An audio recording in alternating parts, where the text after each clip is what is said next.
A aula de hoje é sobre biotecnologia. Vamos falar sobre como a genética tem sido usada para produzir coisas que melhoram a vida do ser humano, né? Ou piora, dependendo do ponto de vista, né? A biotecnologia. Então, na biotecnologia, vamos falar sobre a engenharia genética, que é um ramo considerado relativamente novo, mas que tem causado muito impacto no nosso dia a dia. Temos aqui os transgênicos, que são extremamente populares ou polêmicos e que você come transgênico sem saber. Tem muita coisa aí no mercado que você está comendo. O milho mesmo, ele é um alimento transgênico, porque o milho real, o verdadeiro milho, ele é muito pequenininho. Então esse milho que nós temos agora, ele foi modificado, ele passou por uma seleção, tá bom? Uma seleção artificial, e alguns que estão agora no mercado são modificados geneticamente. Não é à toa que nesse tipo aqui existe até vários tipos de milho que vão produzir uma proteína diferente, uma vitamina diferente. Então tudo isso é um alimento transgênico. Primeiro vamos saber o que é transgênico, né? Trans, lembra do que? Lembra de troca. Transgênico vem de gene. Então a palavra transgênico vai falar de troca de gene.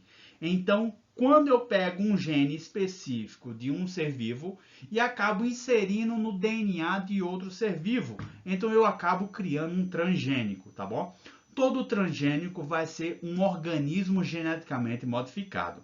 Professor, o que é isso, né? Organismo geneticamente modificado ou OMG. É a mesma coisa. Mas nem todo organismo geneticamente modificado vai ser um transgênico. Para ser transgênico, meu filho, tem que ter a mudança, a troca de genes de uma espécie em outra. Beleza? Então tá aqui, né? Coisas que nós utilizamos no dia a dia e são transgênicos. E você às vezes nem sabe.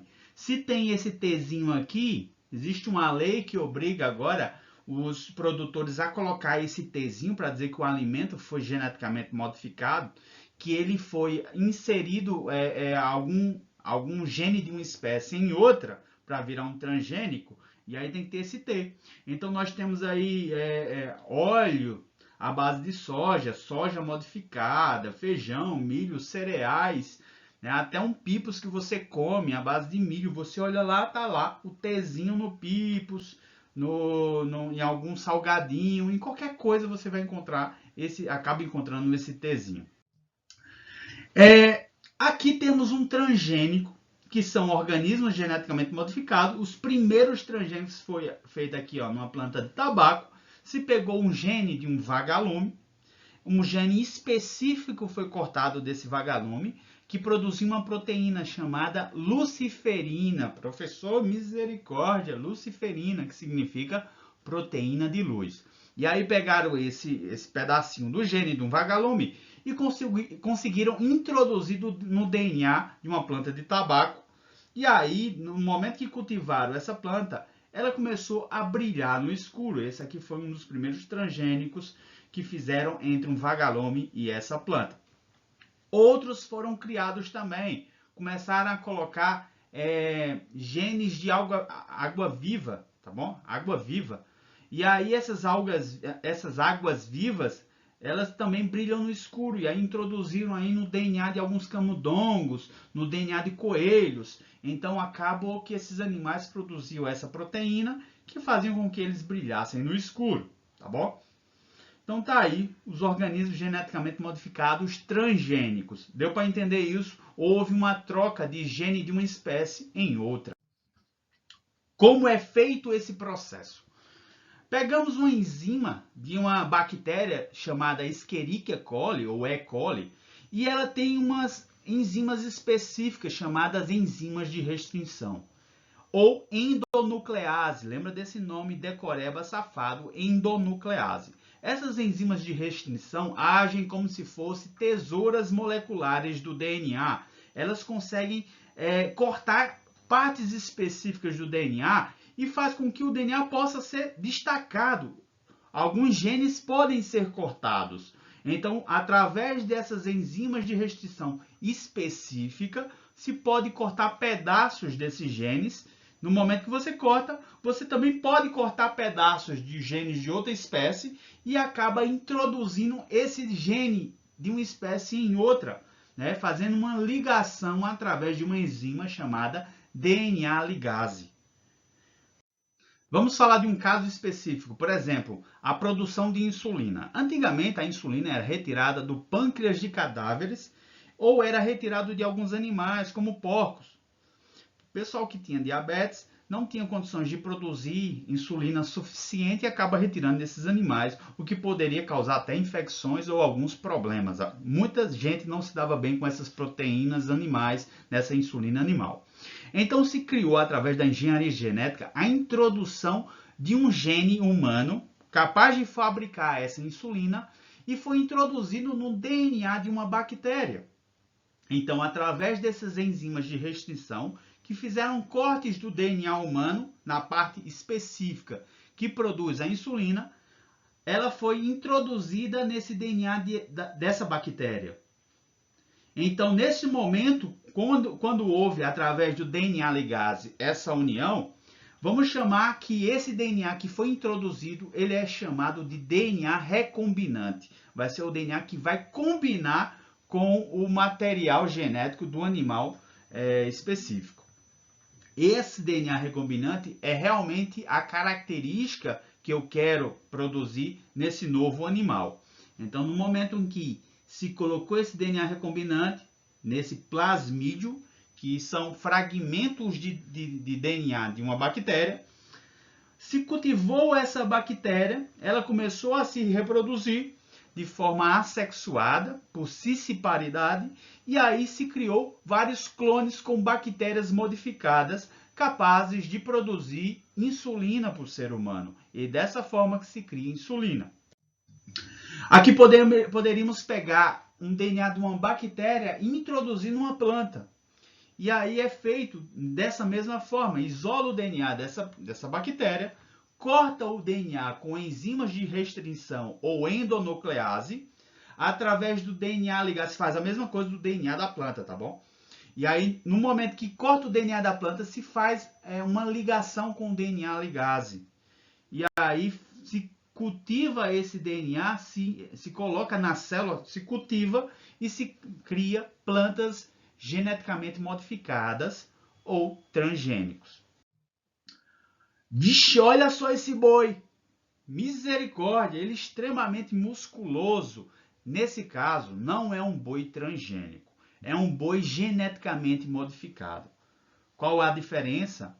É que, nesse caso, não houve a retirada do DNA de uma espécie em outra. Simplesmente inibiu um gene chamado, que produzia uma proteína miostatina. A miostatina faz com que a musculatura do corpo de alguns animais, elas parem de crescer.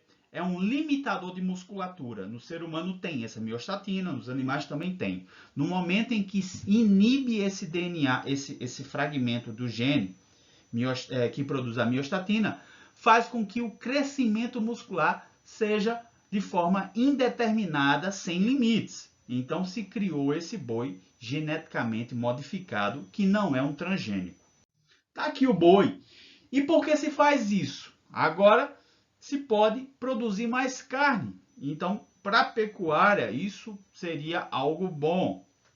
Já para a visão do animal, não seria muito bom, que o bichinho só iria produzir carne e servir ao ser humano. Aqui temos outros casos de animais geneticamente modificados, ou OMG.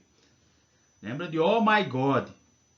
E aí você pode modificar a proteína do focinho do animal, fazendo com que ele mude de cor. Esse é um organismo geneticamente modificado.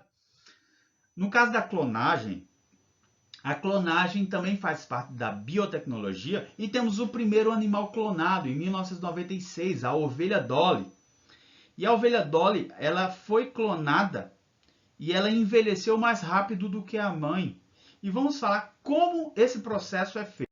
Primeiro, pega o óvulo de uma ovelha, retira-se o núcleo. Isso vai ser de uma forma bem simples para você entender. Pega aqui uma célula diploide, uma célula com todos os cromossomos aqui, o pacote completo de cromossomos, ou uma célula 2N, retira o núcleo dessa célula e aí faz uma fusão entre o óvulo sem núcleo mais o núcleo de uma célula que eu quero clonar, que eu quero, no caso, o clone vai vir do núcleo dessa célula. E aí no momento que faz uma fusão com descargas elétricas, eu acabo criando um embrião e ele será um clone de quem ofereceu o núcleo. Dentro do núcleo existe o DNA e é nesse DNA que vai fornecer as características desse animal clonado. Teste de paternidade, ou também DNA criminal, eu posso usar essa tecnologia para muitas coisas. Se eu tenho aqui o DNA da cena do crime, eu tenho aqui esse tipo de configuração, esse código de barra do DNA, ou DNA, a impressão digital do DNA.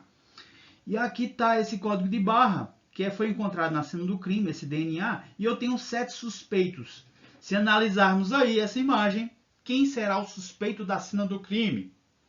Então está aqui, analisando direitinho, é exatamente esse carinha aqui, o número 3 será o criminoso, o que ele tenha feito. Porque bate exatamente as bandas do DNA dele com as bandas do DNA coletado na cena do crime. Então, você analisando direitinho, você vai ver que tem as mesmas faixas. Essa impressão digital do DNA é feita através de uma máquina chamada eletroforese. Nessa máquina eletroforese, ela tem espaços para várias amostras, ou a amostra de um pai com uma criança que quer saber se realmente é o pai daquela criança, ou um DNA da cena do crime junto com o DNA do suspeito. Então pode-se fazer várias comparações. Primeiramente, se pega uma amostra de um suspeito ou do pai e a amostra da criança e pinica esse DNA com enzimas de restrição. Depois que se pinica esse DNA com as endonucleases, o DNA ele precisa ainda ser aumentado. A quantidade de moléculas de DNA precisa ser aumentada. Então se faz um processo de PCR, que é como se fosse aumentar a quantidade de DNA, tá bom? O nome é PCR, que é chamado de reações de cadeia de polinuclease, tá bom? Mas só lembra PCR que o DNA ele vai aumentar em quantidade. Depois que se aumenta essa quantidade, que esse DNA é todo pinicado, ele é colocado nesses buraquinhos aqui. Se for o pai, coloca aqui. Se for a criança, coloca em outro buraquinho. Se for o suspeito do crime e a amostra do crime, se coloca nesses buraquinhos diferentes aqui. O DNA ele tem carga negativa. Então, nessa máquina de eletroforese, ela tem duas cargas, uma negativa aqui na ponta e uma positiva na ponta. No momento que se liga essa máquina, pedaços do DNA vão migrar para essa parte positiva, para esse polo positivo. Então, você tem que entender que pedaços grandes de DNA migram mais lentamente, se movimentam lentamente, enquanto que pedacinhos de DNA menores vão migrar, vão se movimentar rapidamente. No momento em que essa amostra chega no finalzinho, essa máquina para e cria esse código de barra, essa impressão digital do DNA que cada pessoa tem e é única para cada pessoa. E nesse momento que se cria esse código de barra, se pode comparar com outros tipos de código de barra, com o DNA de outras pessoas. E nesse momento que se cria, né, os testes de paternidade ou a análise de cenas do crime. Isso é muito importante e é quase 100% de certeza, 99,99% de certeza de dar tudo certo. Vamos analisar uma questão do Enem. Aqui temos um bebê, aqui temos aqui as faixas, a impressão digital do DNA desse bebê, nesses códigos de barra, e temos aqui vários pais. E a pergunta do Enem era quem são os pais desse bebê? Então eles fizeram esse exame de teste de paternidade da eletroforese e aqui, se analisarmos direitinho, ou uma parte vem do pai ou vem da mãe. Sempre é isso, ou vem do pai ou vem da mãe. Então, ou essas bandas vêm do pai ou vêm da mãe. Então, cada bandinha dessa vem de um progenitor. Então, quando analisarmos aqui, vemos que se não vier do pai, vem da mãe. Então, olha só o que se percebe. No bebê tem uma banda preta. Aqui nesse casal A não tem nenhuma bandinha preta, então já descarta esse casal. Aqui novamente, nesse casal B, ninguém tem banda preta, então descarta esse casal. Aqui, ó, uma bandinha preta aqui nesse pai, nesse casal C aqui, o pai não tem, a mãe tem, opa, pode ser desse bebê, né? Nesse casal D, nenhum dos dois tem. Aqui a minha imagem está em cima, mas nesse casal E também não existe nenhuma banda preta. Então, na questão do Enem, a questão correta é a letra C, né? Essa bandinha preta veio da mãe aqui, tá bom? E o casal realmente são os pais do bebezinho. Aconselhamento genético é quando você tem doenças genéticas dentro da família e vai que você queira casar com uma prima tua, alguém próximo, e isso pode acarretar em doenças genéticas. Existem várias doenças causadas por casamentos consanguíneos ou endogâmicos, quando você casa com alguém aparentado ou uma prima. E isso pode trazer problemas por causa disso, se tiver doenças genéticas na família, pelo amor de Deus. Então existe uma doença chamada Berardinelli, muito comum no sertão da Paraíba, muito comum assim que eu digo, que já foram encontrados casos, em que a pessoa ela cria uma certa lipodistrofia, a pessoa não tem condições, ela não cria muita gordura, muito tecido adiposo, e ela fica com esse aspecto de uma pessoa muito malhada. E acontece que você vai ter problema energético, problema de esterilidade, problemas hormonais, porque muitos dos nossos hormônios são a base de lipídios. Então, essa doença é causada por casamentos endogâmicos, casamentos entre primos. Existe uma doença chamada ESPOAM, que também acometeu muito uma comunidade chamada Serrinha dos Pintos, no Rio Grande do Norte, em que se constatou o casamento consanguíneo entre familiares, entre primo com primas. E aí acarreta que as chances de ter uma doença genética acaba sendo maior. ESPOAM é um tipo de distrofia muscular. O paciente vai perdendo os movimentos dos braços, das pernas e vai ficando nessas condições. Célula-tronco também é um assunto polêmico, mas existem vários tipos de células. Existe a totipotente, a multipotente e a pluripotente. Vamos falar bem rápido sobre ela. Existe uma fase embrionária chamada blastocisto, uma fase de blástula ou blástula. No blastocisto ou blástula, há a formação aqui do embrioblasto. Aqui é onde será formado o embrião.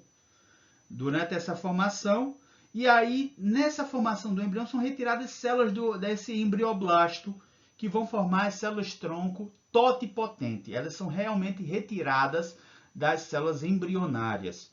As células totipotentes são aquelas que podem se transformar, se diferenciar em qualquer célula. Seja células da placenta, células de qualquer parte do corpo. Então, por isso que elas são chamadas de totipotente. É total, elas se diferenciam na totalidade de todas as células, até células do anexo embrionário, como a placenta e outros. Então, também tem as células pluripotentes, que podem ser retiradas do cordão umbilical. Essas células, elas não se diferenciam em anexos embrionários. Elas podem virar várias células, mas nem todas. Já as células multipotentes são retiradas da medula espinal, ou da medula. Entre os ossos existe a medula, e aí você pode retirar essas células e vão virar células multipotentes, que podem se transformar em todas, menos em anexos embrionários. Então temos aqui um zigoto, que se transforma numa mórula, um aglomerado de células, depois um blastocisto, uma blástula, e aqui são retiradas essas células para formar as células embrionárias, células tronco, e elas vão se diferenciar em vários tipos de células, formando tecidos. Professor, então para que é feito essa retiragem? Isso pode ser usado em uma terapia. No caso de uma clonagem terapêutica, no caso de uma pessoa que sofreu um acidente na medula espinhal, pessoas que têm problemas cardíacos, então, no momento que essas células embrionárias são retiradas, elas podem se diferenciar em qualquer célula e podem se criar tecidos, e esses tecidos podem ser implantados em diversos órgãos. Por exemplo, pessoas que têm doenças de Chagas, que têm um coração comprometido, já usaram esse tipo de células para poder melhorar algumas musculaturas do coração, para se diferenciar nessas musculaturas do miocárdio. Então pode ser usado também em pessoas que ficaram tetraplégicas, paraplégicas, para poder colocar essas células na medula óssea e poder gerar células que façam novamente a ligação. E algumas pessoas voltaram a ter movimentos, um certo movimento de seus membros. Então, isso acaba sendo polêmico porque há a morte dos embriões, mas ao mesmo tempo pode ser usado para ajudar a vida de algumas pessoas. Então, acaba entrando nessa questão ética sobre as células embrionárias. Finalizamos a aula por aqui. Valeu, até a próxima.